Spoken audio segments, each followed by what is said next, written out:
welcome back. We have a very inspiring episode for you today, especially if you've ever wondered how health and well-being can shape not just your personal life, but also your work, business and your team. So before we go any further, I will just introduce myself. My name is Vicky and I am the manager at Fresh Perspective Resourcing. We are a recruitment company with a twist based in Chorley in Lancashire. So joining me today is Emily Sealey, who started her career in banking for 18 years before becoming a personal trainer over 8 years ago. Emily takes a holistic view to fitness and well-being rather than quick fixes or fad diets, making healthy living achievable without giving up the fun things in life. She's also part of the YOLO Wellbeing team, which a lot of you probably will know. And once a month, she puts the Fresh team through some HIIT sessions that are fun, but they do leave us aching for days after. So together, we will be exploring why well-being at work matters, how businesses can embrace it, and simple ways you can make a real difference within your team. So Emily, welcome to the podcast. Hi, thanks for having me on. How are you today? I'm really good, thank you. Good. Yeah. You excited to be here? I am, yeah. I'm in the midst of juggling school holidays, work, everything else that goes with that. Yeah, I can imagine it's a hectic time Yeah. of the year for you. Yeah. So I know I've kind of given a brief rundown about you, but do you want to just kind of introduce yourself, tell the people listening who you are? Well, it's now been 10 years I've been a personal trainer. Oh, 10 years. Yeah. Sorry, we got that bit wrong. No, Some fact check. No, that's probably me. So 10 years I qualified as a personal trainer. I decided to make the change from banking when we found out my youngest was deaf. Yeah. So, Max is profoundly deaf. Yeah, so, you do teach us a bit of sign language sometimes when you come absolutely, in, don't you? Yeah, absolutely. So a career change was necessary as I needed to be able to spend more time at home. Yeah. I've been able to put it against work and life and make it like really flexible for me. I really didn't want to do fitness initially. I've always loved training, the gym and running. So you've always been like a always gym buddy. loved it, yeah. But and I'd toyed with the idea of being in the fitness industry for a while, but I didn't want to make my hobby my job. Because in case I thought you lost like your passion for it, I really thought that it would take the enjoyment away from me, but it's been completely the opposite. Oh, really? Yeah. So do you still do stuff for fun, like absolutely? Go for a run for fun? Or, yeah, completely. And I think like the main thing for me is like my job doesn't feel like work now because I'm doing what I love. I spend all day, every day, like helping people achieve their goals, whatever they are, and just feel better about themselves. So, so something that was kind of like a bit of a curveball in my life has actually worked out really well for my career. Yeah, so you're inspired by Max, basically. Yeah, absolutely. To just to spend more time at home. Obviously, as a family, we've had to learn sign language and a different way of communicating, so that takes a lot of time. There was a lot of appointments initially, obviously, with him. So that change was forced, but now, absolutely embrace it and couldn't think of doing anything different. Oh, that's really good. Because do you have a gym at your house? Yes. Yeah, you do. Yeah. So you can do it kind of from a lot home. from home. Yeah. And I think that's not just for my work.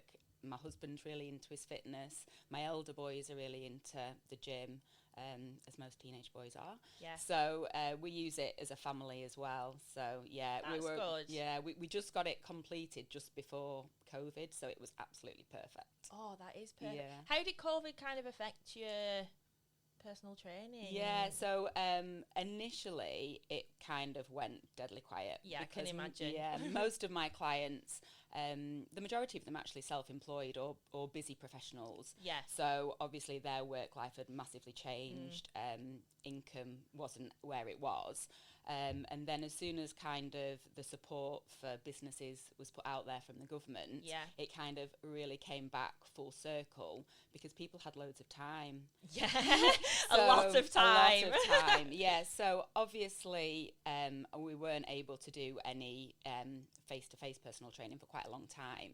So I took everything online through Zoom. Yeah, I was just about to say that. Yeah, you had to change which completely. I really didn't think would work initially, but I thought I'm going to go with the flow. And it absolutely took off. Yeah. So it was brilliant. And because I had the gym, I was able to do all my sessions from there. Yeah. They could then do them from home.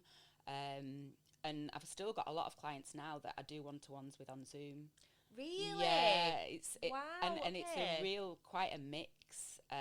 even like some of my clients are too far to travel anyway. Okay. But even ones that sometimes live locally, whether it's because of childcare or whether it's just because of time, you know, they literally log on and log off. Yeah, it's not like there's no travel time. There's no travel time. Yeah. There's no kind of like, hi, how are you? You know, make sure I'm not late, so I'm leaving a bit early. So yeah, Zoom really works for people. Oh, very good.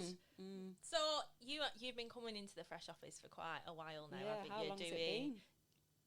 Like 3 years. Well, it's ever since we moved into this office, I so think. long, So like 3 years. So Emily comes in and does HIIT classes with us. You do some themed ones with us, some Christmas, Easter. Yeah, so we like the Christmas one. What was it? The 12 days of Christmas. So there's some singing involved.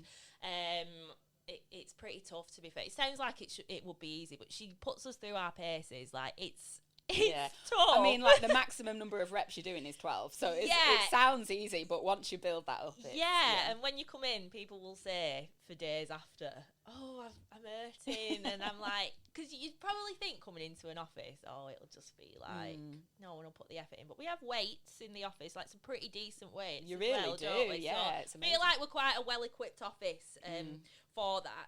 But how did you first get involved with workplace well-being? So as you know, I work closely with Cheryl at YOLO Wellbeing. So I started off with Cheryl pretty much from the beginning, just after COVID, I think it was. In fact, it was during COVID because I did some online classes for her. Right. So started off kind of stretch, mobilisation, relaxation classes. Okay. And now I work kind of in any of the movement, exercise, fitness side of YOLO Wellbeing. So going into clients of hers and, you know, doing fitness classes at lunchtime or after work. I think working as a team, particularly a work team, really helps because like you all spur each other on. Yeah. You know, and you've got that morale, and it works great for, you know, benefits and rewards for the colleagues, but also the getting fit at the same time. Yeah, I think it's such a real benefit to have it. Like, it gets you away from your desk if you're an office where you're sat at a desk all day. Team building, like we have such a laugh when you come in and you do it. So what about companies that might think, oh, I'm not as equipped as the Fresh office with like the weights that we have? Can you kind of adapt to well, I don't know if you remember, but when I first started coming here, I don't think you guys had weights. No, we might not have actually. And that's why I used to come to the back door, Vicky. Yes. Because I used to bring all the weights. So I mean, I've got my home gym is, you know, full of lots of different equipment, movable and immovable. So I can bring weights, kettlebells, we do bands. There's all sorts you can do, and there's absolutely tons you can do body weight as well. Yeah. So, you know, it's give me a challenge and I can I was going to say, because I'm presuming you can adapt to like different offices, what space they've 100%, got. 100%. I always think we should do one on the park. I agree. Yeah. Outdoor fitness is the way forward, isn't it? Yeah, I completely agree. So yeah, I feel like we need to get that in at some point. Yeah. But again, like I was saying with the whole online classes or one-to-ones, you've got, if we were to do one on the park, you've got that travel, you've got that how do we get the equipment there and that sort of thing, haven't you? You know, so it just takes a little bit of thinking, but it's absolutely doable. Yeah, cool. So you have like quite a realistic and balanced approach to fitness. So something called the 80-20 rule. Do you want to explain to people firstly what it is and why that works? Yeah, well, I think you know, you quite often see around, particularly on social media, these 6-week shreds. You know, get your bikini body in 6 days. Yeah. And, you know, in the world we live in now, you know, we want instant gratification, don't we? Everything we want now. So people see 6 weeks and think, yeah, I can do that. I mean, 6 weeks is still quite a long time. So some people can't do it in 6 weeks. But even if they do follow the plan, the nutrition plan and the exercise plan for 6 weeks, I think then it's not teaching them sustainable habits. So the 80-20 rule, you know, it can be called lots of different things, but it's about, you know, being on plan, whatever that plan is, 80% of the time, and then living life however you want to for the other 20%. So it's almost like, you know, you're weekdays and your weekends. So, you know. Yeah, because you hear so many people when they're on diets and they're like, oh, I can't go out for a meal, or I'm going to have to miss that, can't have a glass of wine. But it is doable, isn't it, to do all them things while still being healthy and losing weight. And it really is. And it depends what your goals are. And it depends how quickly you want to get to your goals as to how strict you have to be with yourself on certain things. Yeah. And, you know, going out for meals, absolutely, you don't need to stop doing that. It's just about understanding what nutritional content is in food. A lot of the time, I mean, I love going out. Yeah, as you know, too. Love a wine. But if I'm meeting friends for dinner somewhere, like, I've looked at the menu before I go. Right, okay. So I've looked at what's on there. I know in my head what I'm going to go for, because a lot of the time you get there, you've had a glass of wine, you're thinking, oh yeah, I'll have that burger and chips, you know, fancy that. But if you know what you're having and you've made that choice, then a lot of the time you just go in, you don't even need to look at the menu, you just order that food, and you've made that choice beforehand. Yeah, and I think, because I've been through all these stages of like fad diets and all this rubbish, and I think some people think sometimes it's all or nothing. So it's like, if they did decide to go out at a weekend and they had burger and chips and a wine, and then they'd be like, oh well, I'll just start again on Monday, so I'll just eat a load of rubbish on Sunday. When it shouldn't be the case, should it? It's like, just go straight back to it. You shouldn't like just completely fall off the rails. So I totally agree with the 80-20.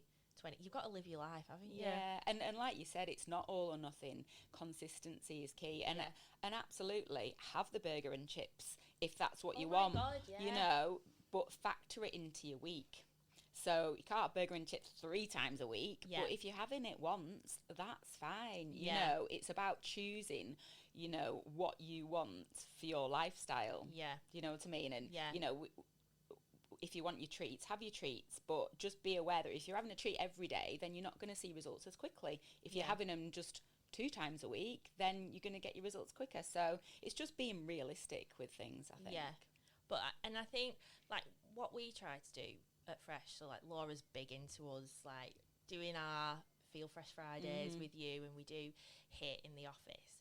And I think it is about just doing little bits as well, isn't it? If you don't want to do like the whole I want to go on a diet or whatever, it's just doing what you can when you can, and the effects of it, like the mental effects of it as well, not just the physical effects. Like, yeah, you might want to lose weight, but for your mental health, and doing that, even if it's just 1 or 2 exercise classes a week, it can make the difference. It really can. And I think that's the thing, it's if your goal is to lose weight and it's an aesthetic goal, then, you know, 90% of the time, you know, it's not achievable, because the goal is for some, you know, is an end goal.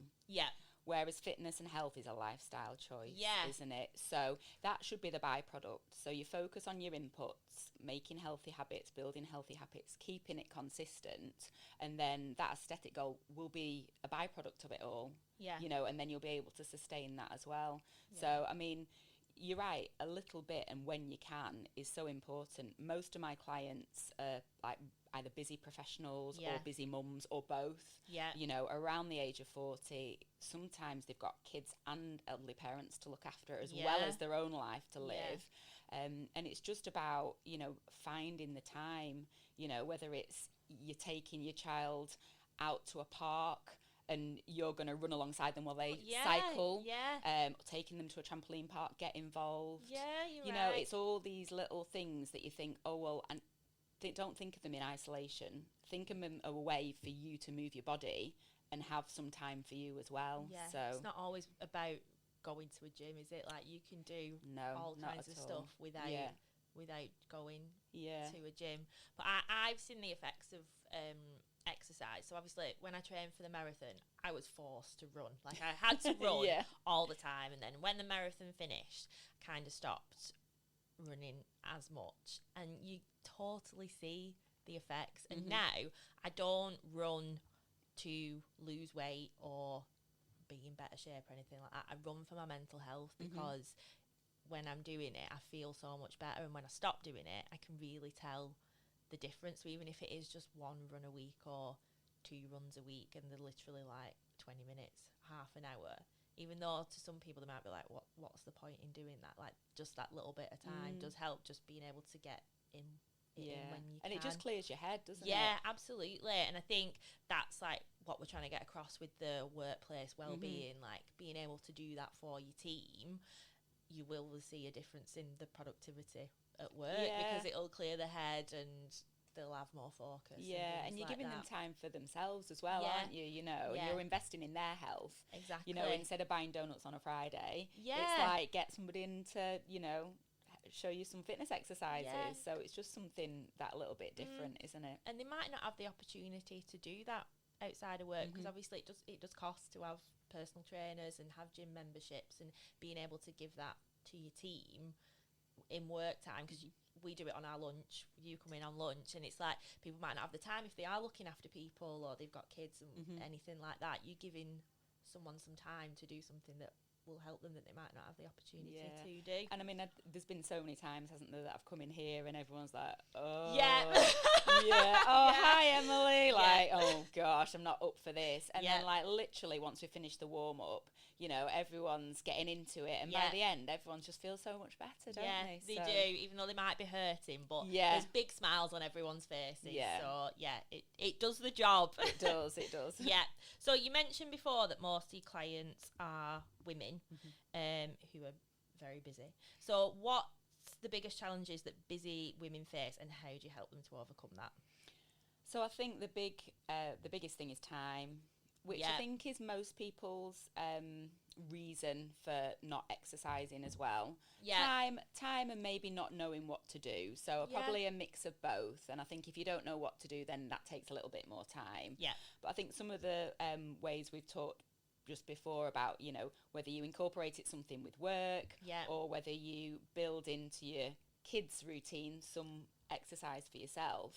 And I think it's also just, you know, don't think you have to go to the gym. You know, there's plenty of things you can do at home. I mean, you've probably seen some of my videos, the amount you can do with a chair or some stairs.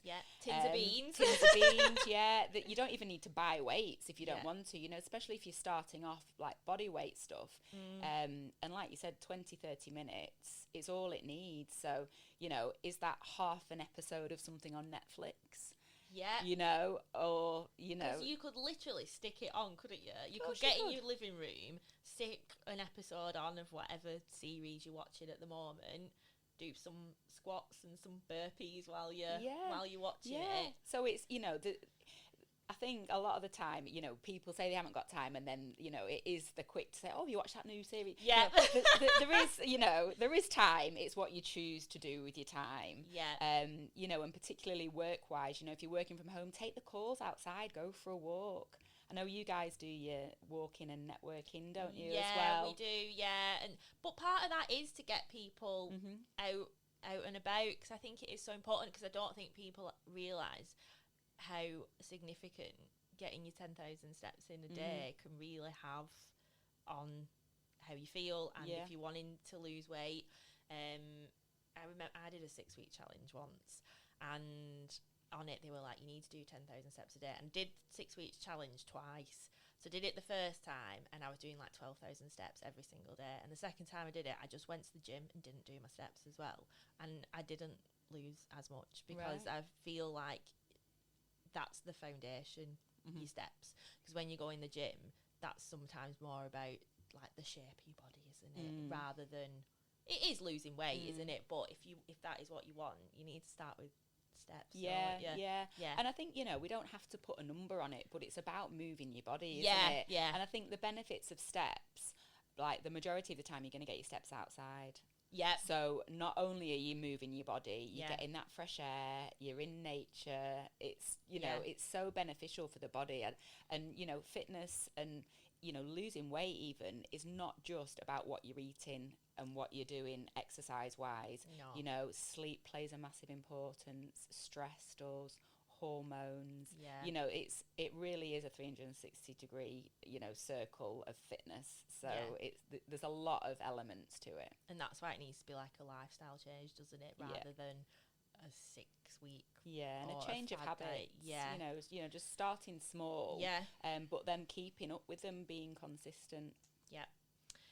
So I've been told that strength training and protein is very important for women when they're training. Why is that?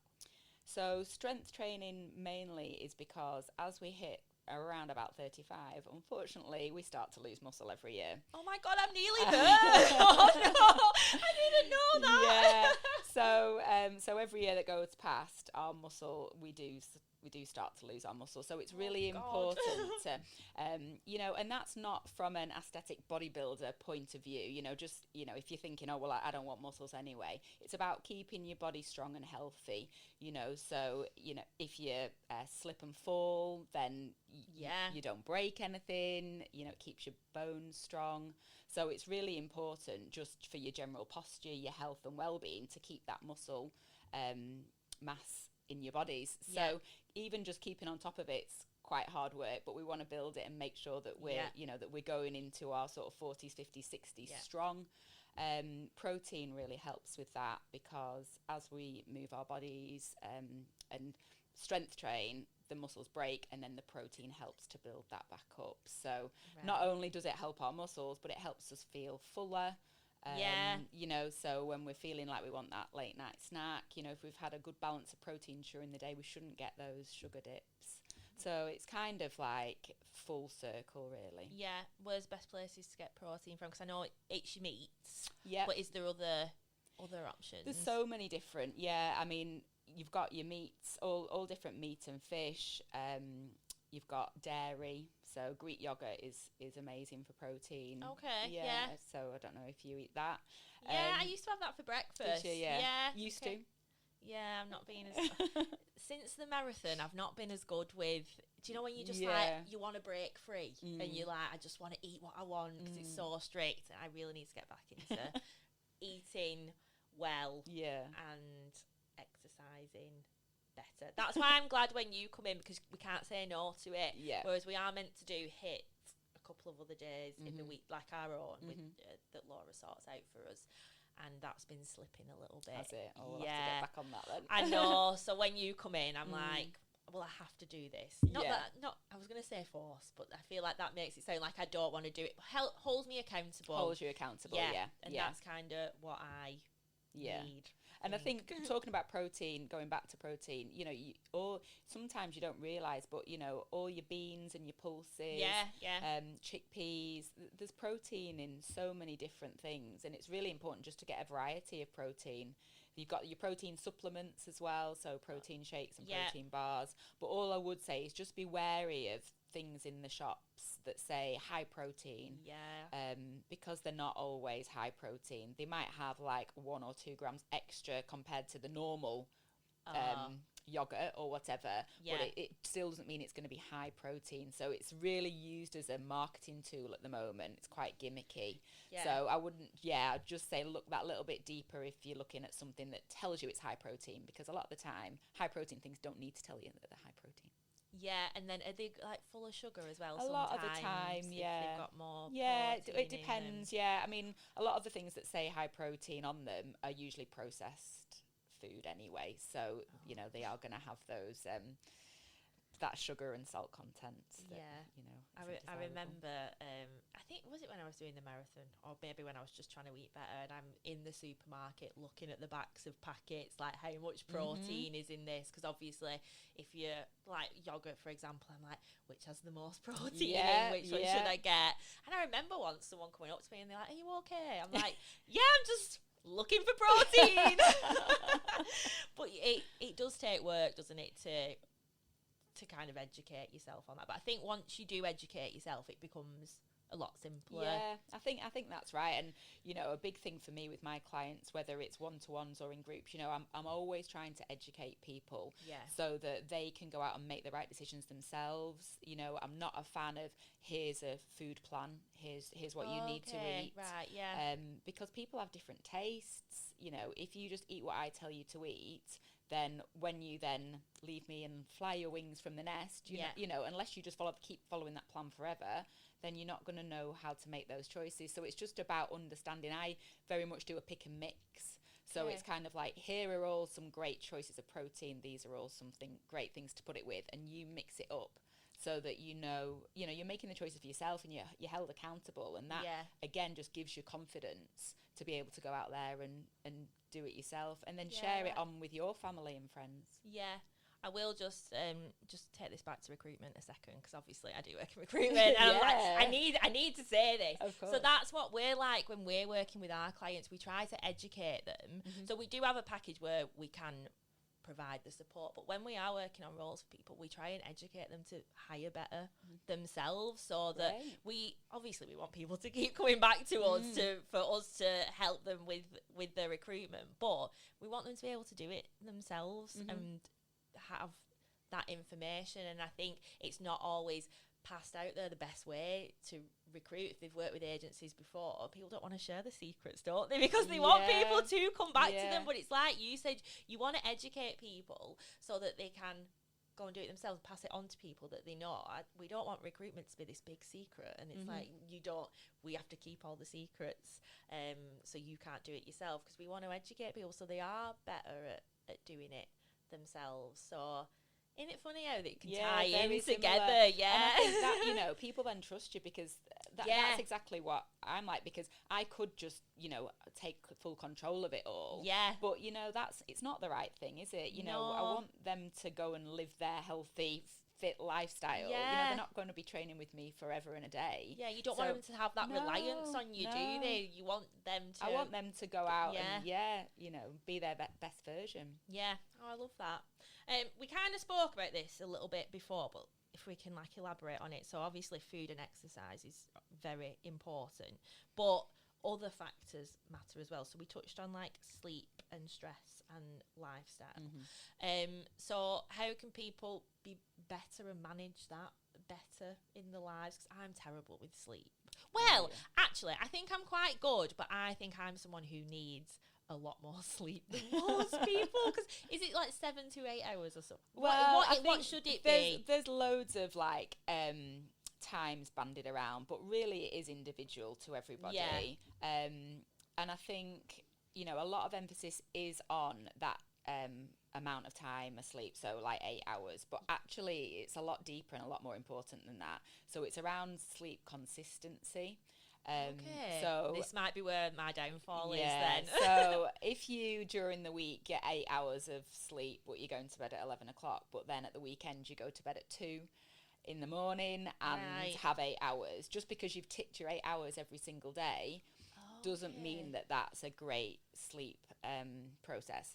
So you want to be trying to get to sleep within 30 minutes of the time every single day. So say you normally go to bed at 10:30, you don't really want to be going to bed any later than 11 or any earlier than 10 and trying to get up at the same time every day. So you're trying to aim for that kind of bedtime routine, and that's health-wise it's much better for your circadian rhythms, because you're sleeping in a routine. So, and you should be able to then get the amount of sleep that you need personally within that time then. Right. So it might be that yours is going to bed at 11. It might be that mine's going to bed at 9. But everybody's different. But find what works for you. But then again, it's that consistency again. Yeah. Try and stick to it. Yeah, because I really can tell a difference. Do you know, say if you've gone out on a Saturday night and you've gone to bed a bit later, but you still get the same amount of hours sleep, but the knock-on effects that it can have. And I'm trying to get up for work on a Monday morning, and I'm like, why is this so difficult? Yeah. But it is because it's out of sync then, isn't it? Yeah. And I think as well, it's, the knock-on effect of not having enough sleep or disrupted sleep is, on your hunger. So quite often when you're tired, your hunger hormones are out of balance. Therefore, you're more likely to go, well, I need that chocolate bar because I'm so tired. It's going to make me feel better. I need that energy. So you can make poorer choices in general. Yeah. Whether that's food choices or, life choices, decisions at work. Don't make life decisions when you're tired. Yeah, definitely. And, are you going to want to go for that evening walk or, go to the gym? If you've not slept well the night before, probably not. You're not going to choose to do that. You're just going to want to go home, aren't you? Exactly, and sit on the sofa. Yeah. So it's kind of, everything comes from sleep, I would say. Yeah. That's one of the big, and you know, not only is sleep something that everybody does, so it's not something you've got to try and start doing. Well, like yeah, very true. It's free. Yeah. And we all do it. So it's, you know, it's one of the biggest recovery tools that people just don't use well enough. Yeah, I completely agree.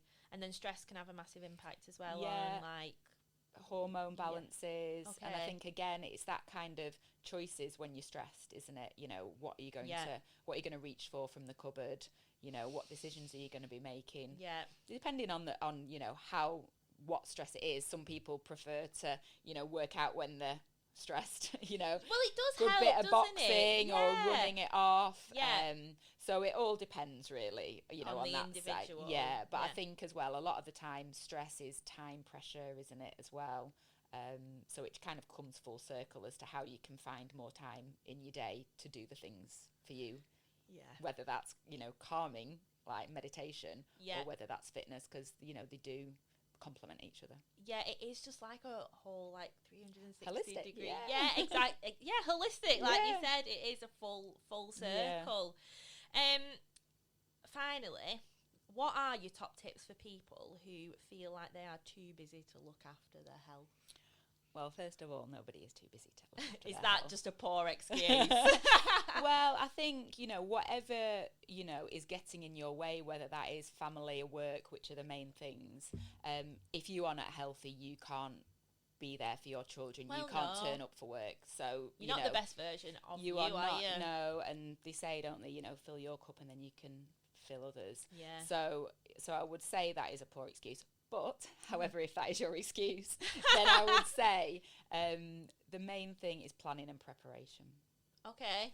So even now, I mean, I need no encouragement to go out and exercise, but on a weekend I look at my diary and I'm planning when I'm going to do my sessions. Yes. So there's no excuse. Yeah, so I know when I'm running, I know when I'm strength training, and it's, you know, it's all planned in. Yep. Yes, you may need to deviate from those plans, but if it's planned in, more likely than not it's going to happen. Yeah. So again, it's fit it around your schedule. And then the preparation, again, food prep, know what you're going to be eating. You know, do your food shop. Don't be doing it on a whim on the way home from work when you're starving.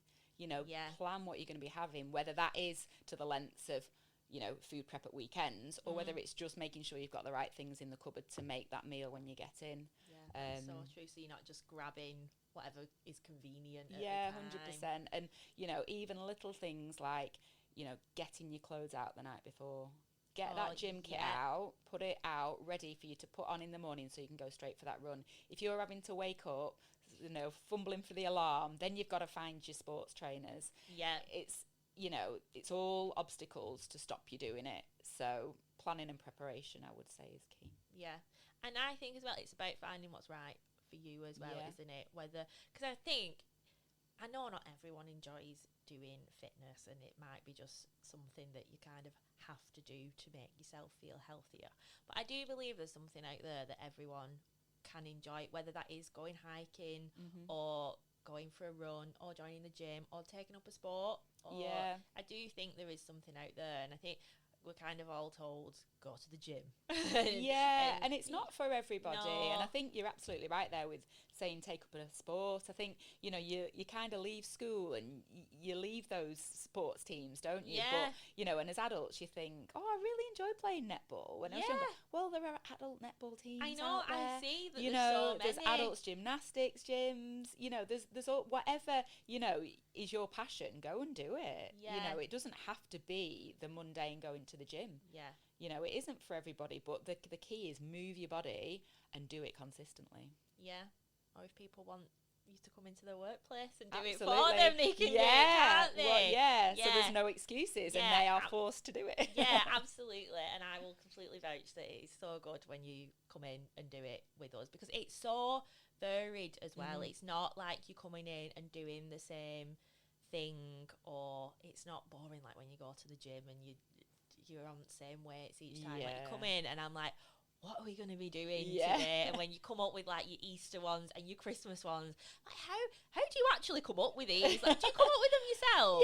I live and breathe it, don't I? Well, yeah. But I'm just like, I don't know how it could be so varied, because I don't think one has ever been the same. No, and I think it's just about making it fun as well, isn't it? And it's knowing your audience. You know, if you don't want fun fitness, you don't have to. But you guys, you know, love it, don't you? And you love a few, like, of the team games. Yeah, we are like a little bit competitive. Well, some more than others. Yeah, there's definitely a competitive element in this office. We do have a couple of members who try to get out of it, don't they? Mainly Tom and Tyler. Shock.